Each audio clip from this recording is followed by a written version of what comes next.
Maybe I was too kind of born again prior to episode 8, because even at its best, it still never really reached the heights of Netflix's original series outside of isolated moments. This one, though? This could have slotted right into the original show with no problem. Between the visuals, direction, and immaculate use of writing. There's obviously still some stuff that feels like it needed more time and attention leading up to this to truly be appreciated, but that's less of a problem with the episode itself and more with the show as a whole. While everything between Matt and Heather here is perfect, and his scenes with Kirsten and even Cherry are really solid, it doesn't change that Heather and Matt's whole conflict was rushed into existence last episode, and that Kirsten and Cherry barely existed as anything more than set dressing until that one came out, with episode 8 itself doing the most to rehabilitate them. The episode also sees the return of Benjamin Dex Point Dexter, aka Bullseye. His story, while told succinctly, didn't need fleshing out as it's not only conveyed through masterful use of sound and color, but also has an entire season's worth of material to draw from, outside of just being simple yet masterfully executed. It even sees the return of the buzzing motif that populated many of his important character beats throughout Season 3. Episode 6 is probably one of the most solid episodes in the show behind this one, and something the two have in common is the way Matt and Fist's journeys so heavily mirror each other. Yet while that one did a good job conveying their parallel journeys, this one does a great job. Episode 8 not only balances its characters and plot beats flawlessly, but also has the best directing, editing, and visuals in the show thus far. The ending itself is not only foreshadowed, but even executed to perfection. Episode 8 is, if not perfect, so close to it that it was such a pleasant surprise. But what about episode 9?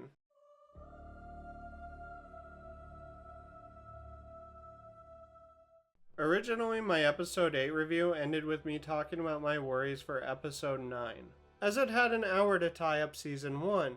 And I was concerned it'd end up feeling more like setup for season 2 and less like a genuine season finale. Sadly, I was right.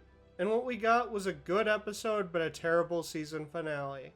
About the only thing it truly wraps up are the Cole North story and Gallo plotline. Maybe you could also argue it also gives us closure to Sheila's subplot. Otherwise, Kingpin winning was just kind of the obvious outcome by episode 8. So that doesn't even have the same impact as, say, Thanos winning in Infinity War. And it's made even worse by how the episode ends, with Matt saying they need to recruit an army. Just to reveal Cherry, that one female cop who barely contributed to the plot, outside the worst episode of the show, and random expository scenes.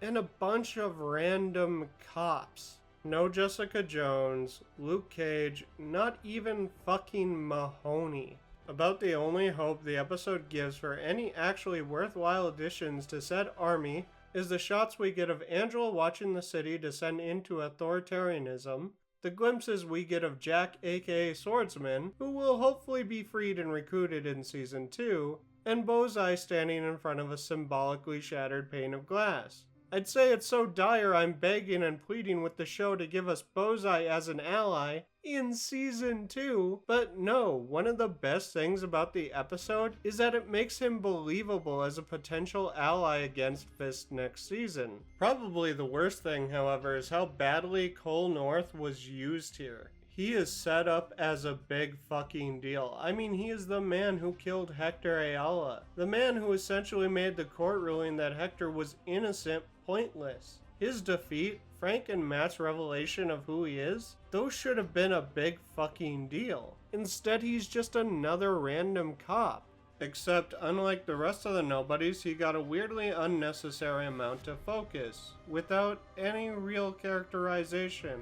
So when he's taken out in the raid about as easily and painlessly as any of the other Fisk flunkies, and Matt so easily chooses not to do anything over the line towards him, it's also underwhelming and bewildering. The action's good here, even if the moments meant to illustrate how unhinged Frank is are often far too heavy-handed. The character moments are more often than not solid, especially between Matt, Karen, and Frank.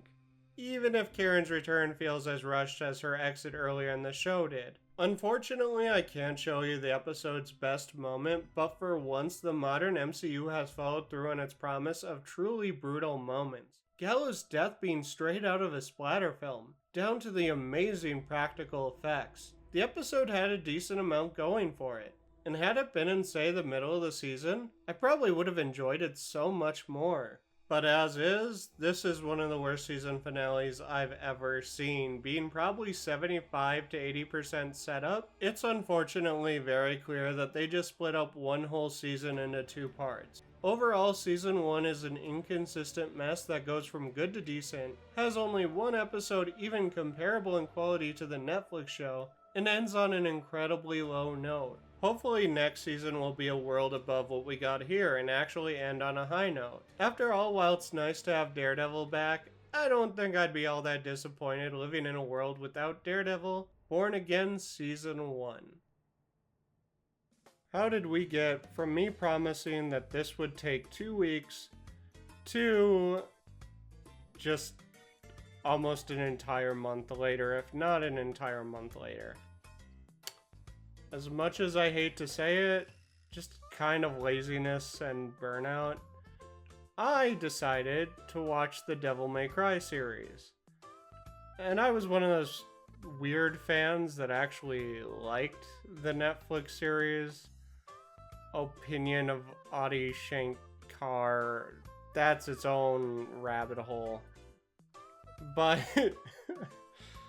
yeah, so I did that, and then I got back into Devil May Cry and played all the games. I was gonna play Doom because I'm excited for Doom the Dark Ages, and my computer has not let me play Doom since I got pretty late into the early section of the game, if that makes any sense. And otherwise, I was gonna make a VR Troopers, free comic book day video because, I mean, it seemed like a perfect way to just kind of combat that burnout. And then that didn't happen, so I kind of had to force myself to finish this. And that's how we got here. So, sorry, I fell back into bad habits. And at times it wasn't worth it.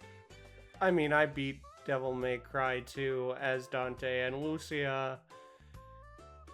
And I watched the new Content Cop, and I beat the Devil May Cry reboot.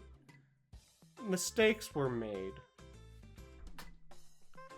If you enjoyed this video, please give it a like, and if you want to see more from me, subscribe and click that bell button to ensure you get notifications when I upload.